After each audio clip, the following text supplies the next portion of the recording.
Je vous reviens avec un nouveau sujet très intéressant concernant les relations entre les États-Unis et le Cameroun en l'occurrence. Avant de commencer, je vous prie de liker, de vous abonner, de partager.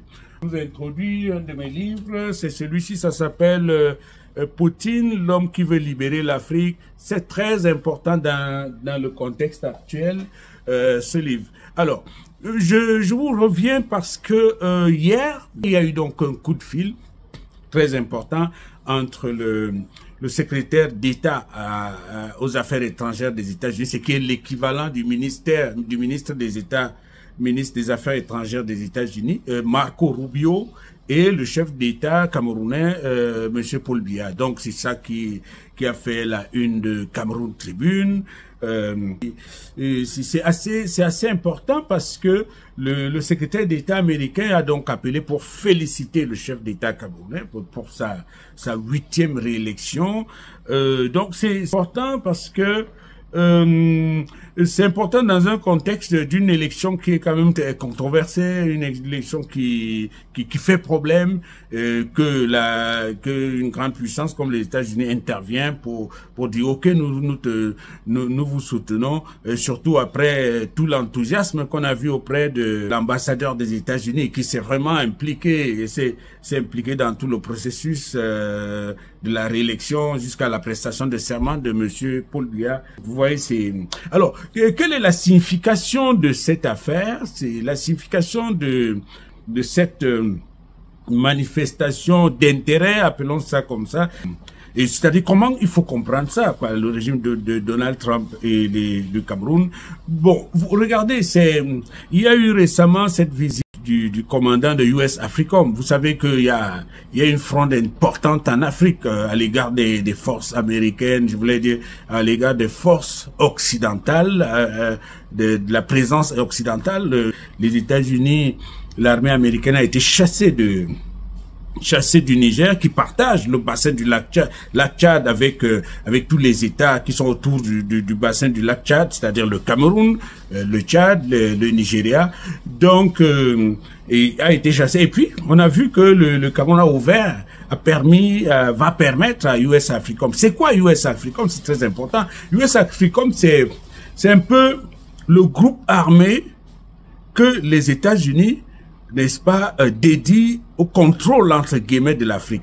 Alors, c'est important que les Africains sachent que c'est cette armée, cette espèce d'armée américaine qui est dédiée, ça s'appelle US African Command, elle est basée à Stuttgart, en Allemagne.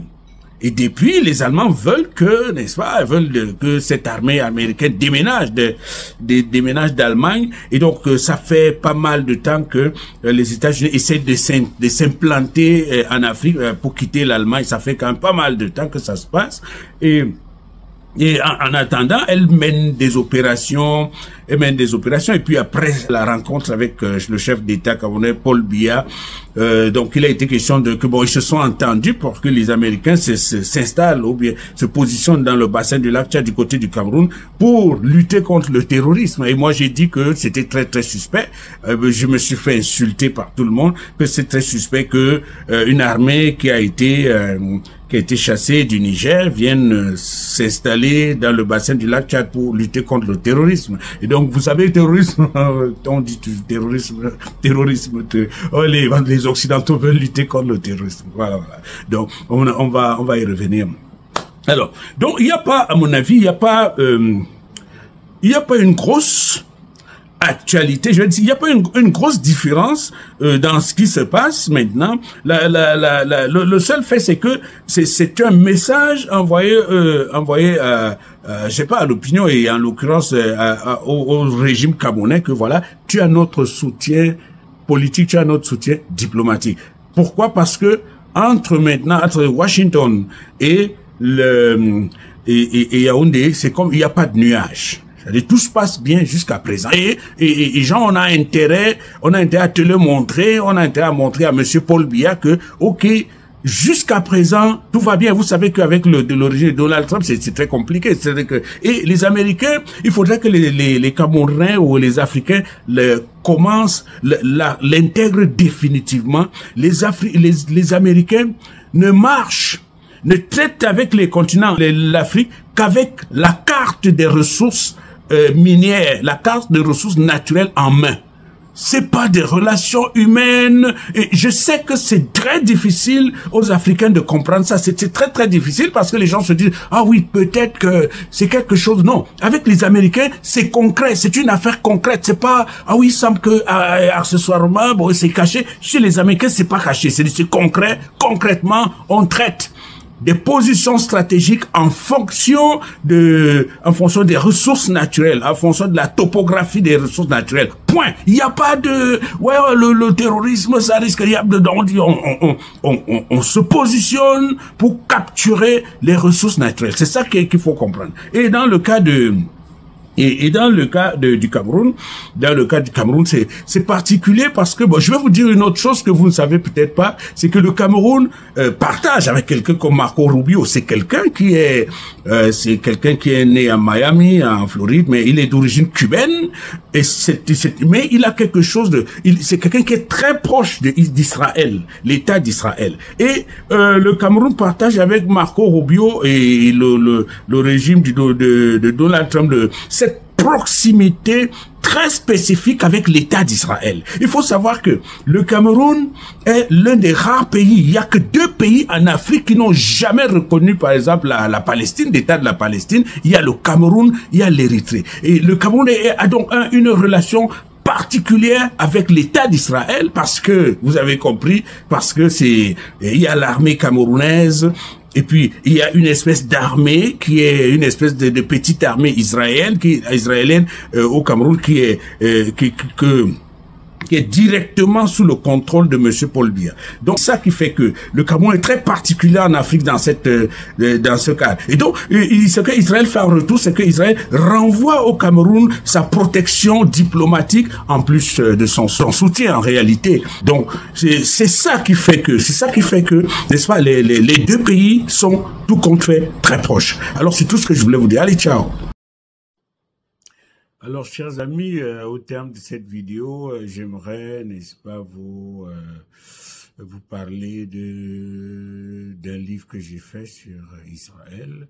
En fait, c'est un livre, à l'intérieur, il y a comme l'autre livre que j'ai, il y a une interview que j'ai faite avec une amie israélienne qui est proche de l'Afrique, qui s'appelle Shlomit Abel.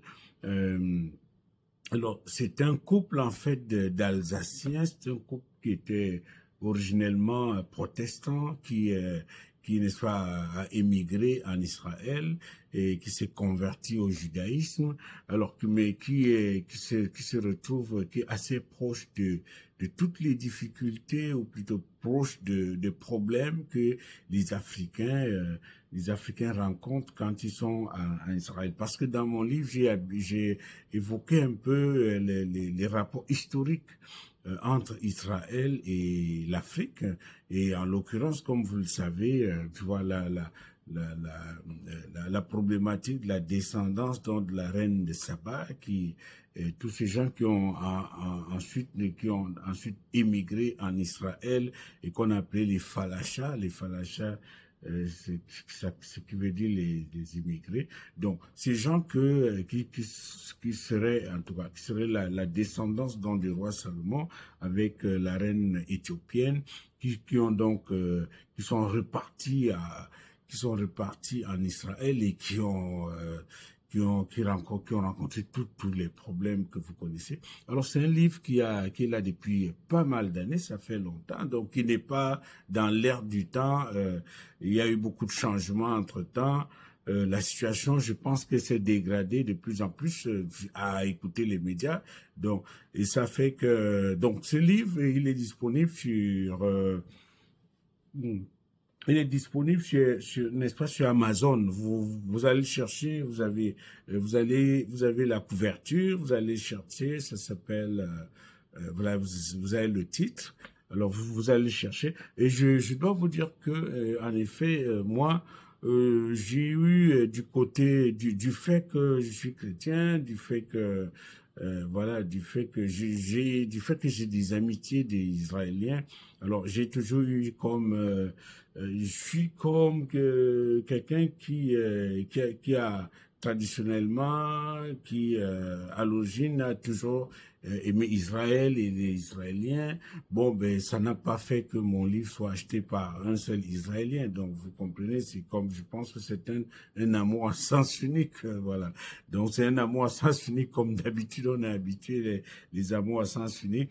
Et donc voilà, ce livre il est l'un des mal aimés de ma bibliothèque, vous comprenez. Alors je dis ça comme c'est très amusant, mais c'est la vérité. C'est-à-dire que à chaque fois, ça arrive à beaucoup de nos universitaires, beaucoup de nos, on aime des gens et puis ces gens-là, ils n'ont aucun, les gens s'en foutent. Et puis bon, je pense que ça apporte du crédit, n'est-ce pas, à tous ceux qui pensent que on devrait d'abord s'aimer en tant que nous sommes des Africains, nous sommes des Noirs, on devait aimer les nôtres, partout où ils sont. Partout vous parlez d'un livre que j'ai fait sur Israël.